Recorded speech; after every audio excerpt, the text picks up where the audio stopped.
Guys, what's up? This is Showtime from Showtime Shred Fitness over here. Size, growth, whoosh, get big. All right. So today's topic is going to be about honesty, right? I want to see you guys, succeed and everything else. And the nice thing about it when you do it, honestly, I think freaking you guys have nothing to hang your heads on, right? If you do your very best, and if you do conquer a show or something, man, you can hold your head high, right? It's going to be. Think about nowadays, guys. We got Google, we got YouTube, things like that. So it's not like people can't look your happy ass up, right? So don't be trying to be one of these hot shots. It's going to be, have all these accolades and titles and all this stuff. And it's all bullshit, right? Because people can call you on your shit. They can look you up. They can hunt you down. They can talk to people that are close to you. You can find out within a matter of sometimes minutes, right?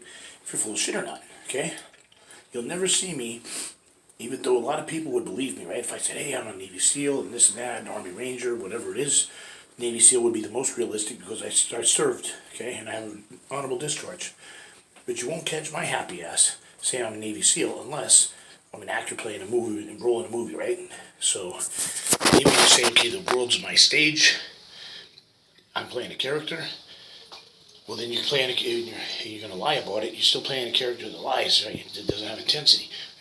So keep that in mind as well. So if you're going to be one of these guys that say, hey, I'm a personal trainer, okay, I've got an Olympic gold medal. What year was it? Oh, yeah, it was pretty recent. It was, 2000 and, let's just say, I forgot the year the guy said and everything, and it was very realistic that it could be done, okay? Let's just say it was 2013, okay? Or 2009. Well, guess what? We got freaking evidence of that, right? So people went and looked this fucker up. He ain't got no fucking gold medal. He ain't got a silver medal. He ain't got a bronze medal. He doesn't have shit. It's all made up, fabricated.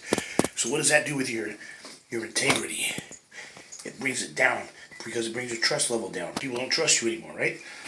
But if you say, hey, fuck, my passion was running, track and field, maybe you were a state champion, maybe you weren't, but you're honest with it, okay? Same thing with anything in life, and because if you try to sell a lemon to somebody and you know it's a lemon, right? Nobody's going to want to buy a car from you anymore, okay? And especially in this business, if you're going to plan to do it for a long, long time, you shouldn't be lying and saying, hey, I won all these titles, and then we'll look your happy ass up, and you've got no titles, okay? Maybe you've competed in one or two shows, you've done 10, and some national and pro qualifiers, you fucking won them, then why is your name not in there, right? At least as a competitor. And you're training all of these athletes, you're training professional basketball players in the NBA, the NFL, and then 9 IFBB pros. Look you up, and it's all bullshit, okay? Be careful with that, because as soon as your clients find out that you're pulling their leg, they may drop you. And they're going to tell everybody else, okay? So, I'm not that kind of guy to throw you under the bus, right? Because it's unprofessional in my opinion. But at the same time, take the intestinal fortitude to take responsibility for your actions, right? Because I know I'm going to point fucking my finger at somebody. I'm not 3 back at me, right? I'm not perfect, okay? But I do live by a code of ethics, and I do, which is honesty, and you don't harm women or children, okay? But I've got some other shit, that people won't agree with, right? So I gotta give people the benefit of the doubt. And little white lies, if that's the worst the person's gonna do, I don't need to freaking go and try and talk shit and try to freaking, put bad, attention to those people for little shit. I'm just saying this for some advice, right? Take it or leave it. Just be straight up, because the truth goes a long ways. I'd rather somebody tell me, hey, I really wanted to be a professional athlete or a state champion, whatever it is, and I sucked. Sometimes those are the best teachers and trainers and coaches, right? Because they have patience and they can teach detailed out, whereas a great athlete, that you show them one time, like I do with my son Cliff, or with my athlete Tanner. I'll show those guys one time. Fuck, makes me look like a fucking all-star fucking coach in America, one of the greatest coaches in the world, because I showed them something one time, right? It's a blessing to work with people like that, but you kind of got to put it back on them that, hey, this is a great athlete. Listens, he's got a gift. He's great athleticism, right? And that's the thing there. But if you coach somebody else and you're used to showing them one time and they can't do it, and you're used to doing it one time, and you're like, kid, what's freaking wrong with you? You know, are you freaking that bad of a listener? You don't get. I just showed you how to do it. I got to show you again, right? There's some coaches that can't handle that because they don't understand that. It's sometimes some kids that can still become great athletes, but they're not going to do it overnight. It might take several years just for them to be respectable and still not really do much.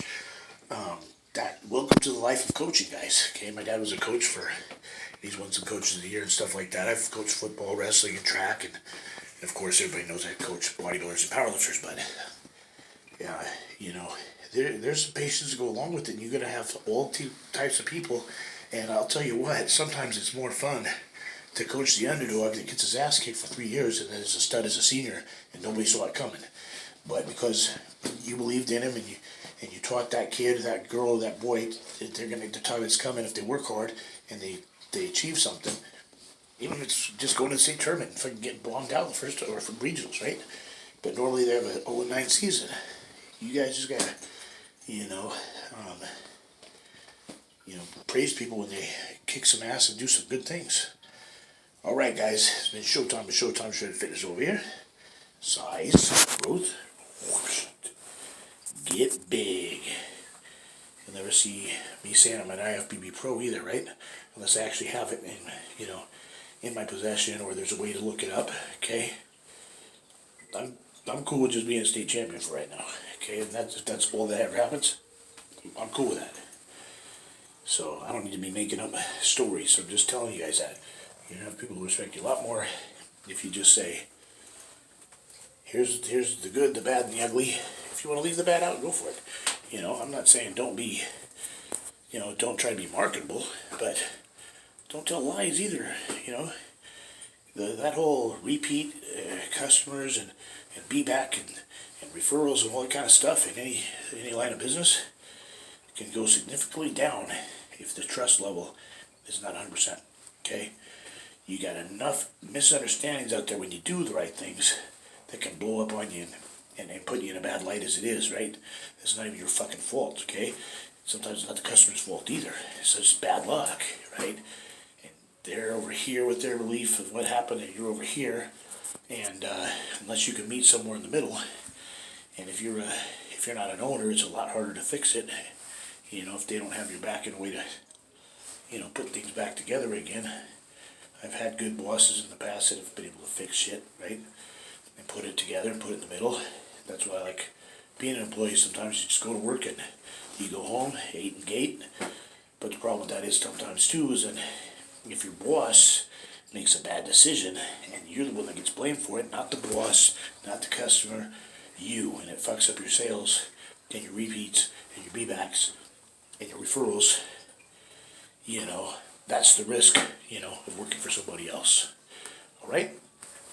So always something to think about when you make a big, huge decision like that.